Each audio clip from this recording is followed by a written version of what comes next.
Jom belajar dengan cikgu. Tekan kalkulator, kelas WIS. Okey, sebelum kita tekan kalkulator, kita reset dulu.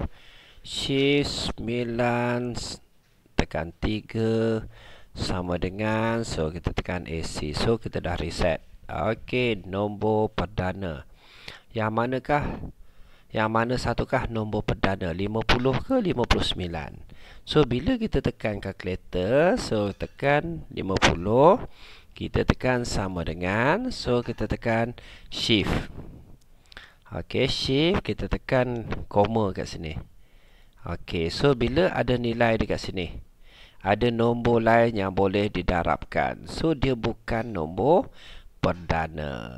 Okey, kalau 59, so kita test 59.